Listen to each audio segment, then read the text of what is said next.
the student became the teacher in Christianity.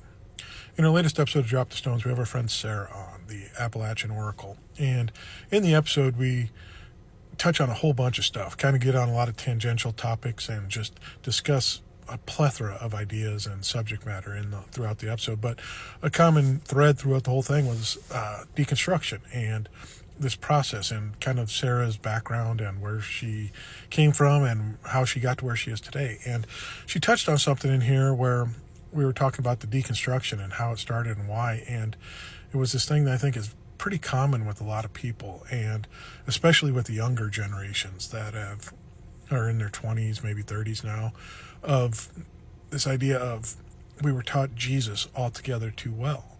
And you think about all the kids that, me as a Gen Xer, that when we were in church, we had to put our kids in Sunday school, get weekly lessons, take them to Awana on Wednesdays, get them in youth groups and everything else.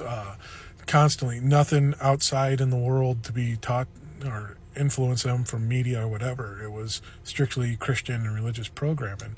And they learned about Jesus and what he was and what he did. And they learned it too well.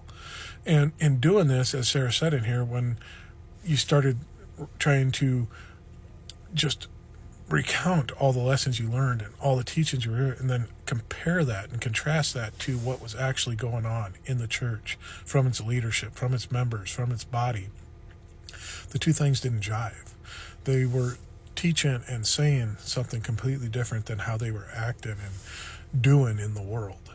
And that discouraged a lot of people, myself included, seeing that it was more about a business and this business model of constantly operating and focusing on getting membership and getting people in and winning people over and conformity, forcing people to believe. And it didn't match any of the teachings that you would see from the biblical perspective of Christ, of find yourself, find who you are, be the best version of you that you possibly can be. Love yourself so you can love your neighbor. And when you try to reconcile this against what you've seen, it just doesn't work out. And that's why Sarah, for example, and a lot of other people dropped out of the faith and are currently dropping out of the faith because it doesn't match up. It doesn't equate.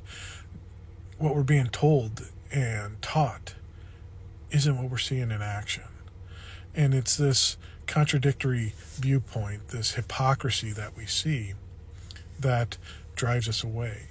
The hypocrisy of be good and respect others and everyone else, but put women in their role in the church and force LGBTQ to believe like we do and understand that their sinful behavior needs to be reconciled before they can get into heaven. And all this separation and division that's put out, because that's what they taught is division. You're separated, you're chosen, you're better than everyone else. When the message of Christ was, we're all one. We're all individual, but yet we're part of a whole.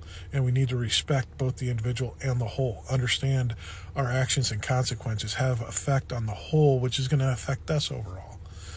But instead, it's conform to me and come in. So when you're taught too well about something, and I understand this from raising my kids. Too many times I've taught them lessons too well, and then they pass me up, and I have to eat a little bit of humble pie.